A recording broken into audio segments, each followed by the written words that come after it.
स्वागत है आप सभी का स्प्रिंग फीवर के एपिसोड नंबर 2 में।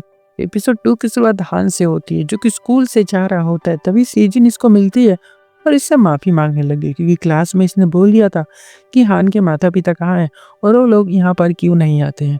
अब ये जाने भी ना कि इसके मॉम-डैड कहाँ पर है, इस वजह से ये इससे माफ़ी माँग रही है। हान चुपचाप इसका फ़ोन लेता है और अपना नंबर डायल कर देता है और बोलता है कि अगर कोई भी प्रॉब्लम परेशानी हो तो मुझे कॉल कर लेना। सेजन सोच रही होती है कि कैसा अजीब-सा लड़का है और इसका नाम इविल हान के नाम से सेव कर देती है। अगले दिन हम स्कूल में देखते हैं यून पढ़ा रही होती है और वो गबरू जवान जो गमला लेकर आया था ना, वो रखा हो जिससे बच्चों को दिखाई नहीं दे रहा होता है बोर्ड। तो एक बच्चा बोलता है कि इसको हटा देते हैं, दूसरा बोलता है हाँ, ये तो कल जय लेकर आया था ना। यून बोलती है हाँ, लेकिन तुम्हें कैसे पता? बच्चा बताता है कि देखो इस गमले पर जय का नाम लिखा हुआ है। यून तो शॉक हो गई होती है। फिर सभी टीचर्स गमला उठाकर बाहर लेकर जाने लग जाते हैं, क्योंकि बहुत भारी होता है, इसको 3 लोग भी मिलकर नहीं उठा पा रहे हैं। जय यहीं से गुजर रहा था, उसने देख लिया और पूछने लग गया कि क्या कर रही हो ये सब तुम? इसको फेंक क्यों रहे हो? यून बताती है कि हम इसको स्कूल में नहीं रख सकते, क्योंकि स्कूल में रखने की जगह नहीं है। तो प्लीज़ तुम इसको अपने साथ लेकर जाओ। जय एक ही हाथ से उस गमले को उठाकर अपनी गाड़ी में रख देता है और कहता है कि तो गिफ्ट है ना, इसको फेंक नहीं सकते, इसलिए तुम भी मेरे साथ चलो। और यून को अपनी कार में बैठा कर लेकर जाने लग गया। यून तो इसकी बॉडी को देख रही होती है कि क्या गबरू जवान है ये। जय बोलता है क्या ऐसे क्यों देख रही हो मुझे? यून डर गई होती है और मना करने लग गई। जय बोलता है झूठ मत बोलो, मैं जानता हूँ कि तुम मुझे मिस करती हो। तुम बोलो ना, करती हो कि नहीं करती? ये कहती है कि क्या हम पहले मिले हैं कभी? जय बोलता है तुम खुद सोच लो। अब यून सोचने लग गई कि क्या ये मेरा बॉयफ्रेंड था? नहीं, क्या इसने मुझे किडनैप किया था कभी? जय बोलता है क्या सोच रही हो? इतना मिस मत करो मुझे। यून बोलते चुप हो जाओ और मैं तुम्हें याद करने की कोशिश कर रही हूँ कि कहाँ पर मिली थी। और फिर इसको लेकर आ जाते यून के घर पर और गमले को वहीं पर रख देते हैं और अपने नाम को सामने की तरफ कर रहा होता है ताकि सबको दिखाई दे, पर यून इसका नाम हाइड कर देती है। और जय बोलता है कि आज मौसम कितना अच्छा है ना। पर यून तो इसकी बॉडी को देख रही होती है और शर्मा भी रही है कि आखिर मैं इसको क्यों देख रही हूँ। इतने में जय बोल पड़ा है कि तुम सियोल से हो, वहाँ के लोग अपने गेस्ट की खातिरदारी कैसे करते? जाओ तुम मेरे लिए कॉफ़ी बना कर लाओ। ये कहती है मेरे घर में कॉफ़ी बनाने का सामान नहीं है, तो मैं तुम्हें नेक्स्ट टाइम पिला दूंगी। जय फिर चुपचाप यहाँ से चला जाता है। यून भी जा रही होती है, तभी जियोपियो ने कॉल कर दिया और कहने लग गया कि जो मेरी क्लास में क्लब है वहाँ पर आज मैं नहीं जा सकता हूँ। कुछ बच्चे हैं जिनको तुम जाकर ट्रेनिंग दे दो प्लीज़। अब ये मना करना चाहती है, लेकिन वो कॉल कट कर देता है। यून को आ गया होता गुस्सा कि मैं गूंगी ही अच्छी थी, जब से बोलने लग गई हूँ ये लोग एक्स्ट्रा काम करवाते हैं मुझसे। तभी फिर से कॉल आई और इसने जियोपियो की कॉल समझ के उठा ली, लेकिन सामने इसके डैड थे। उनकी आवाज़ सुनकर यून पैनिक हो गई होती है। डैड इससे माफ़ी मांग रहे होते हैं, उन्होंने कुछ गलत किया था इसके साथ और इसे मिलके सब कुछ क्लियर करना चाहते हैं। यून रो के कॉल कट कर देती है। इतने में जय कॉफ़ी लेके आ गया होता है और इसको रोता हुआ देख कर इसको मिठाई देता है स्वीट और बोलता है कि ये लोग खा लो, इसको खाओगी तो तुम्हें अच्छा लगेगा, क्योंकि जब हम सैड होते हैं तो हमें स्वीट खाना चाहिए। तभी उनको एक पास्ट याद आता है। उसे एक लड़के ने पास्ट में भी सेम बात बोली थी, पर उस लड़के का फेस इसको याद नहीं आ रहा होता है। यहाँ हम यून की मॉम को देखते हैं, जून से मिलने आई होती। हाँ, जून वही लॉयर है। मॉम ने कहा कि तुम मेरे लिए एक इंसान को खोज तक नहीं पा रहे हो। जून बोलता है मैं तुम्हारे लिए सब कर दूंगा, पर खोजना किसको है? मॉम बोलती है अरे मेरी बेटी यून को, तुम भी तो उससे मिले हो, जानते हो ना तुम उसको। फिर सीन आ जाता है बहुत साल पहले, जब यून बहुत छोटी थी और अपनी मॉम से मिलने एक एग्जीबिशन में आई हुई थी। वहीं पर जून भी था, जिसने पहली बार यून को वहीं पर देखा था। और उस टाइम यून काफ़ी छोटी थी, तो पूछ रहा होता है कि वो कहाँ पर है और कैसी दिखती होगी। मॉम बोलती है अरे वो घर से भाग गई है, मैंने उसको उल्टा सीधा बोल दिया था। जून पूछता है क्या बोला था आपने उसको? मॉम कहती है कुछ नहीं, तुम बस उसको खोल दो। तभी जून के कलीग की कॉल आ गई होती है। बोलने लग गया कि जय का कुछ भी पता नहीं लग पा रहा है। इधर जय पुलिस स्टेशन में आया होता है कुछ स्टेटमेंट देने के लिए, और पुलिस ऑफिसर को भी स्वीट दे के बोलता है कि ये लो, जब तुम सैड हो गए तो इसको खा लेना, तुम्हें अच्छा लगेगा। यहाँ पर बाहर यून सोच में पड़ी होती है कि आखिरकार मैंने यून को कहाँ देखा, इसकी आवाज़ तो मैंने सुनी सुनी सी लगती है। तभी बाहर इसको बहुत सारे गैंगस्टर दिखाई देते हैं। हाँ, ये जय के गुंडे होते हैं जो अपने साथ लेकर घूमते हैं। आज जय के लिए लोग डिश बना के लाए होते हैं, बड़ी प्यार से खिला रहे होते हैं उसको। यून सोचने लग गई कि कैसा ये अजीब सा, पता नहीं क्या काम करता है ये, जो लोग इतना प्यार कर रहे हैं इससे। जय फिर कार में जाने लग गया और यून डर के यहाँ से भाग जाती है। जियोपियो के क्लब में आ गई होती है, फिर बच्चों को ट्रेन करने लग गए। बच्चे तो बोर होने लग गए होते, तो बोलने लग गए कि दूसरी क्लास तो ट्रिप पर जा रही है, हम क्यों नहीं जा रहे? फ्यूजिन बोलते क्योंकि मिस यून एक्सचेंज टीचर है, हमें कहीं लेकर नहीं जा सकती है, तो वापस सियोल चली जाएंगी ना। बच्चे बोलते सच में मिस यूनबोन? यून बोलती है कि अरे नहीं, नहीं मैं कुछ भी हूँ, तुम्हें क्या मतलब है? तुम मेरे से पढ़ाई करो अभी फ़िलहाल। हान बोलता है कि हमें एक प्लांट पर जाना चाहिए, जहाँ मेरे अंकल काम करते हैं। अब जया का नाम सुन के यून के होश उड़ गए होते, बोली क्या? वो नौकरी करता है? हान बोलता हाँ, हाँ वो जॉब करते हैं। यून बोलती है अच्छा वो गैंगस्टर नहीं है? बच्चे बोलने लग गए हाँ, वहाँ तो बहुत मज़ा आएगा, हमें चलना चाहिए। है ना? यून ने कहा कि हाँ, जाएँगे पर हम दूसरे प्लांट पर जाएँगे, जहाँ मैं लेकर चलूँगी। हम जय के प्लांट में नहीं जाएँगे। और फिर हमें जय का प्लांट दिखाया जाता है, जहाँ पर ये अपनी ताकत का प्रदर्शन करके काम कर रहा होता है। ये थकता नहीं है। दूसरे स्मोक ब्रेक लेने के लिए भी रुक जाते हैं, लेकिन ये काम करता रहता है, कभी रेस्ट करता है। तभी इसे हान के उसी फ्रेंड की कॉल आ गई होती है, जो हान की सारी इन्फॉर्मेशन क्लास की इसको कॉल करके देता रहता है। जय पूछने लग गया होता है कि बताओ आज क्या इन्फॉर्मेशन है? इसका नाम डोंग होता है, ये बता देता है आज जो भी क्लास में हुआ था, यानी कि प्लांट पे घूमने जाने वाली बात। ये यून जब घर जा रही होती तभी जय आकर बोलता है हाँ तो मिस, आपने बच्चों को प्लांट पर जाने से क्यों रोका? यून बोलती है कि तुम्हें कैसे पता ये सब? तुमने क्लास में कैमरे लगाए हैं क्या? ये बोलता है कि बताओ क्यों रोका? यून बोलती है मैं टीचर हूँ, मेरे बच्चे मेरी मर्जी। जय बोलता है हाँ, तो दूर वाले प्लांट में लेके क्यों जा रही हो? वहां तो पहुंचना भी मुश्किल है, मेरे में चलो वो ज्यादा अच्छा है। यून बोलती है अच्छा क्या स्पेशल है तुम्हारे प्लांट? जय बोलता है कि सभी बच्चों को लगता है कि हान के अंकल बेरोजगार है, वो गैंगस्टर है, लेकिन बच्चे वहाँ आएंगे मुझे काम करता देखेंगे तो उनको अच्छा लगेगा और उनको समझ जाएगा कि हान के अंकल कितने मेहनती और नौकरी भी करते हैं। उन्होंने सोचा वैसे बात तो सही कह रहा है ये। जय बोलता अगर तुम चाहो तो मैं तुम्हें इस वीकेंड मेरे साथ वहाँ ले जाकर चेक भी करवा सकता हूँ। यून डर गई होती है, मना करना चाहती है, लेकिन जय बोलता है कि हम ना वीकेंड पे चलेंगे और यहाँ से भाग जाता है। यहाँ हम सियोजिन से मिलते हैं, इसके पेरेंट कोस रहे होते हैं इसको कि तुम क्लास में सेकंड क्यों आती हो, फर्स्ट क्यों नहीं आती हो। और सियोजिन का गुस्सा इतना बढ़ गया होता है बेचारी का कि रूम में जाकर चिल्ला चिल्ला के रोती है और अपने बॉयफ्रेंड जून को मैसेज करने लग गई होती है, जो उसका कभी रिप्लाई नहीं देता है।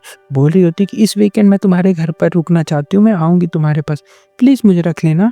यहाँ पर जय घर आ गया होता है और हान से बोला कि मैंने सब सेट कर दिया है, तुम लोग मेरे प्लांट पर ही आ रहे हो। ये बोलता क्या आपने मिस यूनबुन से लड़ाई की? ये कहता नहीं नहीं वो तो ऐसी मान गई है। हान बोला लेकिन वो तो एक्सचेंज टीचर है। जय बोलता ये क्या होता है? हान बताता है कि वो सियोल चली जाएगी वापस कुछ दिनों में, वहीं पर उनकी फैमिली है।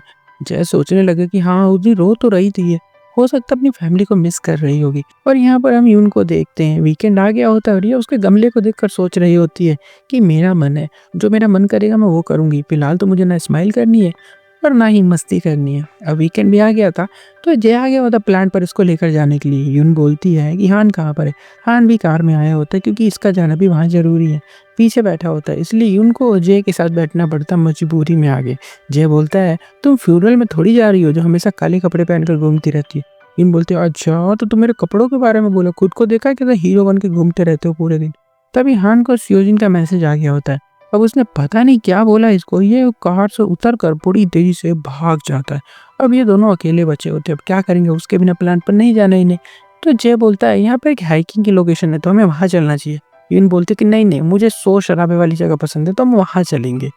यहाँ पर हान बस स्टैंड आया होता भागते हुए क्योंकि सियोजी ने इसको मैसेज किया था और बता रही थी कि मैं यहाँ से जा रही हूँ, यही बताने के लिए कॉल किया था। और अब बोल रही होती है कि मेरे माता पिता चाहते हैं कि मैं फर्स्ट आऊँ, फोर्स कर रहे होते हैं, पर तुम्हारे रहते पॉसिबल नहीं क्योंकि तुम फर्स्ट आते हो हमेशा और तुम तो कहीं जाओगे नहीं, इसलिए मैं ही चली जाती हूँ, है ना। और फिर से मैसेज करने लग गई अपने बॉयफ्रेंड को।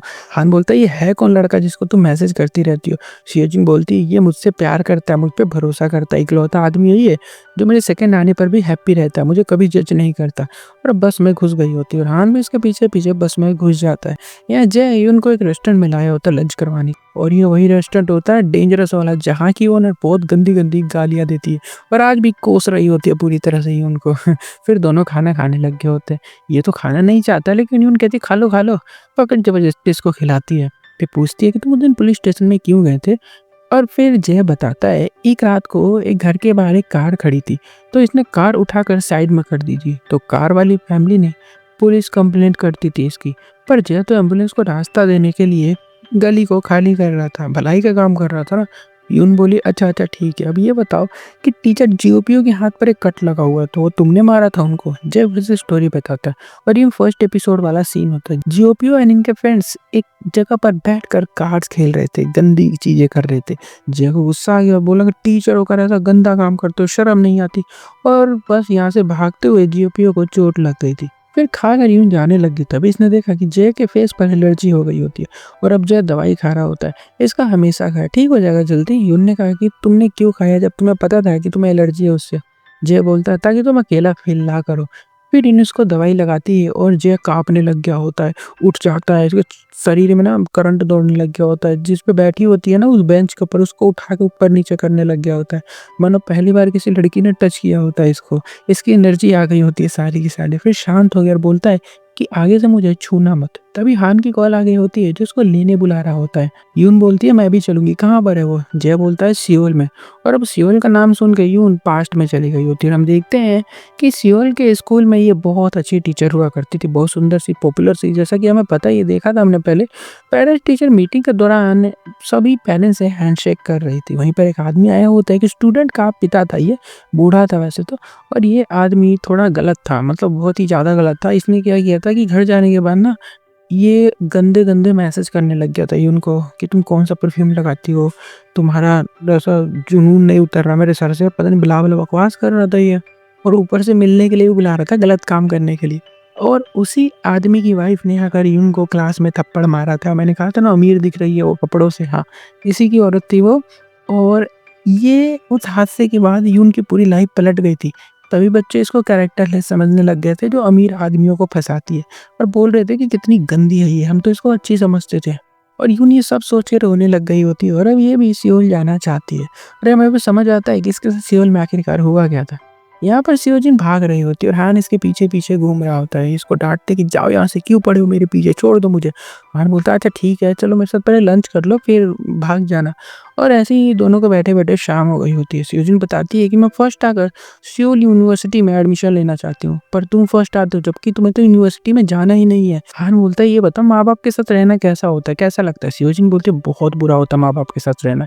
इतने में सियोजिन का बॉयफ्रेंड जून इसको मैसेज करके बुलाने लग गया होता है और ये चली गई होती है। हान भी जा रहा होता है पीछे-पीछे और यहाँ पर टीचर को देखते हैं हम, जो कि गमला नहीं उठा पा रहे थे ना, और टेंशन में हो तो बहुत गंदी हो क्योंकि स्पोर्ट्स डे भी आने वाला है। तो अपनी फिटनेस को कायम रखने के लिए बॉडी ट्रेन करने आए होते हैं। मिस हाइसू का मज़ाक बना रहे होते हैं क्योंकि औरत होती है ना वो, कह रहे थे तुमसे क्या हो जाएगा? यहाँ पर यून और जे दोनों लोकेशन पर आ गए होते हैं लेकिन हान इनको मिल नहीं रहा है कहीं पे। इधर सियोजिन अपने बॉयफ्रेंड से मिल गई होती है और इसके बॉयफ्रेंड का हमें यहाँ पर क्लियर अच्छे से दिखाया नहीं जाता है, लेकिन हमें देख के पता चल रहा है कि वो कम से कम सीओजी से डबल एज का कोई आदमी है ना? सीओजी भी उससे मिलकर इतना खुश होती है, कहती है मैंने तुम्हें बहुत मिस किया, प्लीज़ मुझे खाना खिला दो, ये कर दो, वो कर दो, है ना? और दोनों मेट्रो में घुस गए होते हैं। इनके पीछे यून भी घुस गई होती है क्योंकि उसने देख लिया होता है इन लोगों को। और यहाँ जे हान के पास होता है, सियोजिन के बारे में पूछ रहा होता है। ये बताता है कि सियोजिन यहाँ किसी आदमी से मिलने आई है और उसके घर पर जा रही है रहने के लिए। अब सियोजिन अपने बॉयफ्रेंड को देखकर पूरी तरह से पगला गई होती है खुशी से। यून भी जय को कॉल करके बता देती है कि सियोजिन एक आदमी के साथ है और वो मेट्रो में घुस चुकी है। जय बोलता है ठीक है, तुम मुझे नेक्स्ट स्टॉप पर मिलो, और जय यहाँ से भागने लग गया, कूदते-फांदते अगले स्टॉप पर पहुँच गया होता है। इतने में सियोजिन यून को देख लेती है और भागने लग गई। और उसी टाइम उड़ते हुए जय मेट्रो में घुसता है और यून पर जाकर कूद जाता है। और वो गिरती है तो उसको पकड़ लेता है और यून को फिर से पास्ट याद आता है कि ओह! ऐसे इसने मुझे पहले भी पकड़ा था और मुझे याद आ गया है कि आखिरकार ये है तो है कौन? और यहाँ पर ये वाला एपिसोड खत्म हो जाएगा। एपिसोड 3 में हमें दिखाया जाएगा कि आखिरकार कैसे यून और जे एक-दूसरे को जानते हैं, है ना? और दूसरी चीज़ ये कि जो सियोजिन है वो जिस आदमी से मिली है, जो उसका बॉयफ्रेंड है, जो बिल्कुल रिप्लाई भी नहीं देता, वो उसके साथ कुछ गलत ना कर दे उसको अपने घर पर ले जाकर। ओके, तो उसको देखने के लिए चैनल को सब्सक्राइब कर दो, वीडियो को भी लाइक कर दिया करो। मिलता हूँ तब तक के लिए, बाय।